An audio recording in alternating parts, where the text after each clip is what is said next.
Welcome back to The Falls, your go-to destination for immersive audiobook experiences. Dive into captivating tales and journey through the realms of imagination with me, your guide through the pages of literature, and I'm thrilled to embark on this storytelling adventure with you. So sit back, relax, and let the power of words transport you to new worlds. The Falls presents The Pit and the Pendulum by Edgar Allan Poe. Edgar Allan Poe was born on January 19, 1809, in Boston, Massachusetts, United States. He was a renowned American writer celebrated for his macabre tales and poetry. Born in Boston, Poe endured a tumultuous life marked by tragic losses and financial instability.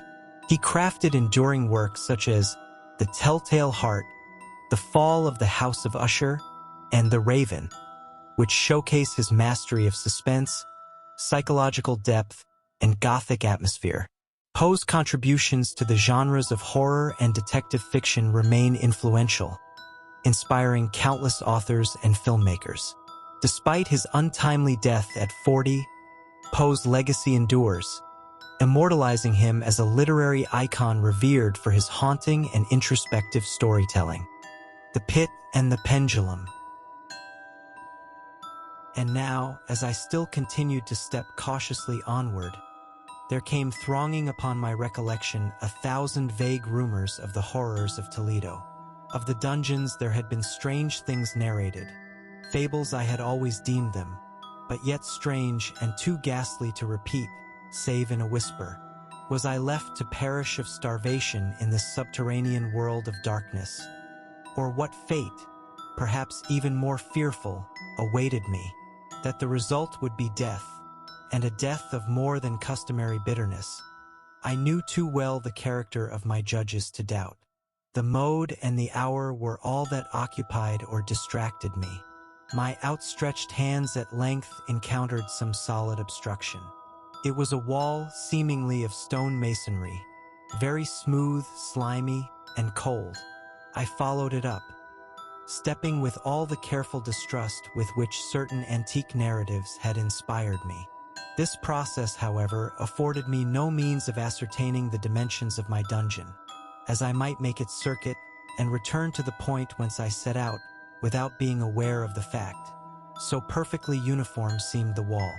I therefore sought the knife which had been in my pocket when led into the inquisitorial chamber, but it was gone. My clothes had been exchanged for a wrapper of coarse serge. I had thought of forcing the blade in some minute crevice of the masonry, so as to identify my point of departure. The difficulty, nevertheless, was but trivial, although, in the disorder of my fancy, it seemed at first insuperable. I tore a part of the hem from the robe and placed the fragment at full length and at right angles to the wall. In groping my way around the prison, I could not fail to encounter this rag upon completing the circuit. So, at least I thought, but I had not counted upon the extent of the dungeon, or upon my own weakness. The ground was moist and slippery. I staggered onward for some time when I stumbled and fell. My excessive fatigue induced me to remain prostrate, and sleep soon overtook me as I lay. Upon awaking and stretching forth an arm, I found beside me a loaf and a pitcher with water. I was too much exhausted to reflect upon this circumstance, but ate and drank with avidity. Shortly afterward, I resumed my tour around the prison, and with much toil came at last upon the fragment of the serge. Up to the period when I fell I had counted 52 paces, and upon resuming my walk, I had counted 48 more, when I arrived at the rag. There were in all, then, 100 paces, and, admitting 2 paces to the yard, I presumed the dungeon to be 50 yards in circuit. I had met, however, with many angles in the wall, and thus I could form no guess at the shape of the vault. For vault I could not help supposing it to be. I had little object, certainly no hope, in these researches, but a vague curiosity prompted me to continue them. Quitting the wall, I resolved to cross the area of the enclosure. At first I proceeded with extreme caution, for the floor, although seemingly of solid material, was treacherous with slime. At length, however, I took courage and did not hesitate to step firmly, endeavoring to cross in as direct a line as possible. I had advanced some 10 or 12 paces in this manner, when the remnant of the torn hem of my robe became entangled between my legs. I stepped on it and fell violently on my face. In the confusion attending my fall, I did not immediately apprehend a somewhat startling circumstance, which yet, in a few seconds afterward, and while I still lay prostrate, arrested my attention. It was this. My chin rested upon the floor of the prison, but my lips and the upper portion of my head, although seemingly at a less elevation than the chin, touched nothing. At the same time my forehead seemed bathed in a clammy vapor, and the peculiar smell of decayed fungus arose to my nostrils. I put forward my arm and shuddered to find that I had fallen at the very brink of a circular pit, whose extent, of course, I had no means of ascertaining at the moment. Groping about the masonry just below the margin, I succeeded in dislodging a small fragment and let it fall into the abyss. For many seconds I hearkened to its reverberations as it dashed against the sides of the chasm in its descent. At length there was a sullen plunge into water, succeeded by loud echoes. At the same moment there came a sound resembling the quick opening, and as rapid closing of a door overhead, while a faint gleam of light flashed suddenly through the gloom, and as suddenly faded away. I saw clearly the doom which had been prepared for me, and congratulated myself upon the timely accident by which I had escaped.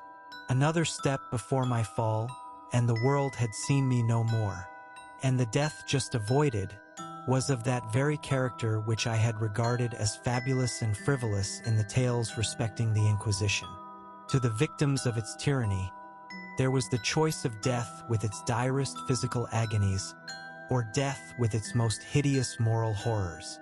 I had been reserved for the latter.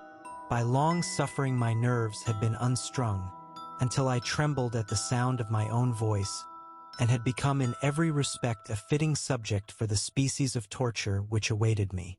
Shaking in every limb, I groped my way back to the wall, resolving there to perish rather than risk the terrors of the wells, of which my imagination now pictured many in various positions about the dungeon.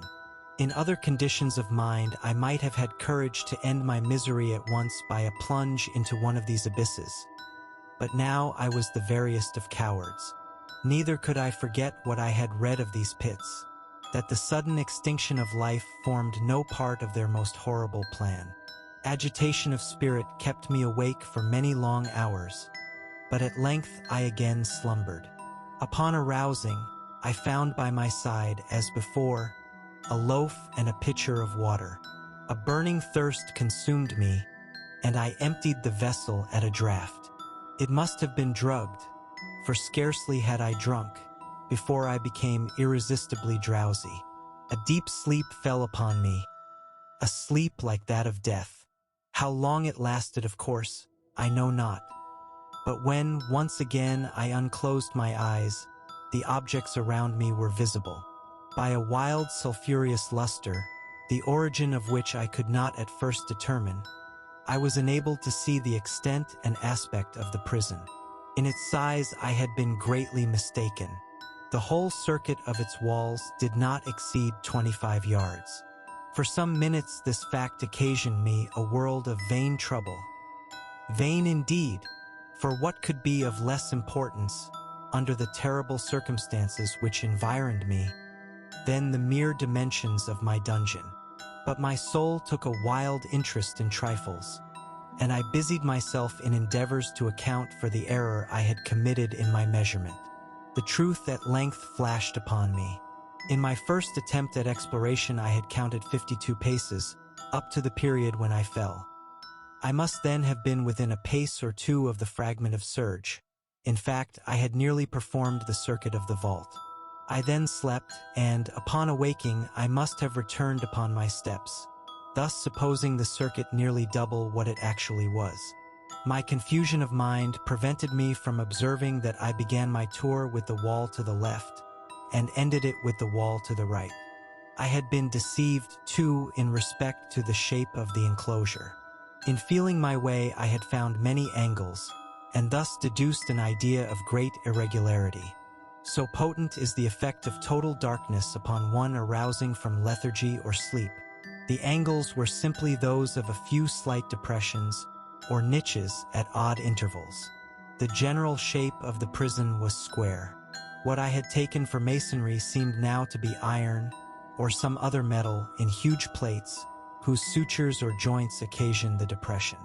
The entire surface of this metallic enclosure was rudely daubed in all the hideous and repulsive devices to which the charnel superstition of the monks has given rise. The figures of fiends in aspects of menace, with skeleton forms, and other more really fearful images, overspread and disfigured the walls. I observed that the outlines of these monstrosities were sufficiently distinct, but that the colors seemed faded and blurred, as if from the effects of a damp atmosphere. I now noticed the floor, too, which was of stone. In the center yawned the circular pit from whose jaws I had escaped, but it was the only one in the dungeon. Please, like, comment, share, and subscribe to our channel for more. Thank you.